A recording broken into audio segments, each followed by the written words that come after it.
زمونږ په پاکستان کې لویه کعبه چې ده د پاکستان حکمران طبقه کعبه چې ده هغه امریکا ده.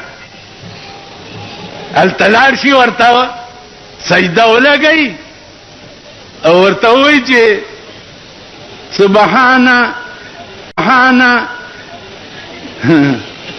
سبحان صدر بش، سبحان صدر بش، سبحان صدر بش.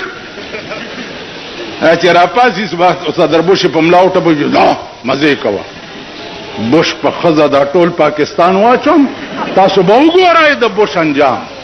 دلته کارپوریشن شریف جوړ کړی دی. په دې بار چې ګاډي کې چا ټماټر یا تورې او بینډۍ روانې کړي نو د کارپوریشن لارې ورپسې ګرځي، ګاډي لارې کې واچوي بوی.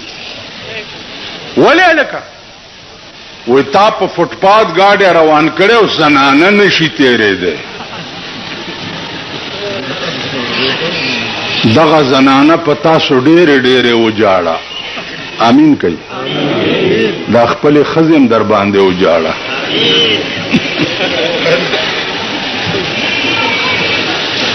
دغه زنانه په تاسو ډېرې په فوټپاث باندې زنانه نشي تېرېدی. 60% به الیکشن ښځې کوي. 60% 60% به در سره ښځې په الیکشن کې ولاړې او تاسو به ښځو له ګرځئ چې نه زمونږ ترور ولاړه ده او زمونږ ترور ده او خور ده او پلانې ده. 60% دا به در سره ښځې. مفتی محمود صاحب د خدای پاک وبخي ما ته وی ته هلکه الیکشن شوق ولې نه کوې؟ مالې مفتی صاحب په آرام کښېنه، په دغو کې به زه څه کوم پیسې ملای کې. هلته به راته دا ځای خوځوي، هلته به زه تقریر کوم، بس رانه هر څه به هیر شي. مفتی محمود صاحب داسې وخندل چې سر یې په ځمکه کېښود. ما ته بس په آرام کښېنه توبه م ده.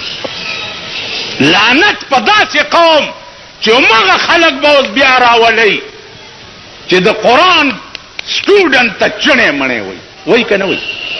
اوس نه لګیا یې ګډېږئ او ځان له برش ورکوئ چې فلانا کھلوسی ته میں جی انت شاہ جی انسته کہ میری اتنی ٹھیک نہیں ہو جاتی. دیکھو وګورئ څوک چې کمزوري او ښځې نشوې پاس کولی نو یو بل سره اتحاد وکړو چې دا زمونږ غولانځورې پاتې دي. ما په تقریر کې یو ورځ جمعه کې ووی مال خدای وی قل للمؤمنین یغضوا من ابصارهم. مسلمانانو ته وایه چې ښځې وګورئ سترګې ښکته کوي. نو یو بوډا سړي ما ته وی جي په دې مې عمل کړی زه خو په ښځو باندې وروختمه.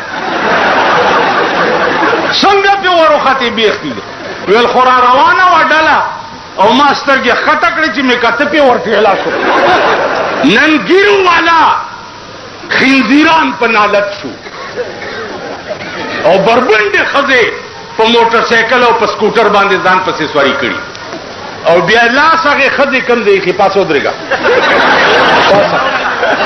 زه پوره نقشې درته جوړم او بیا ورته ګورئ. شاکه ښځې لاس دلته ایښی ایښی که نه؟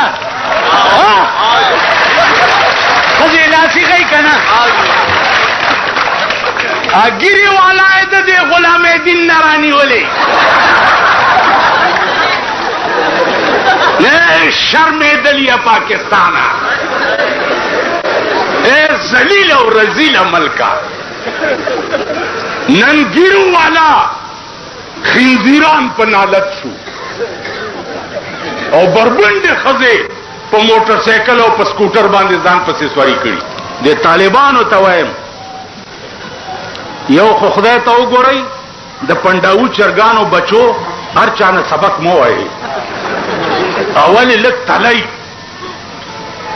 چې دا د کوم ځای دی، د ده رشته کوم ځای سره ده، د ده تعلق چا سره دی.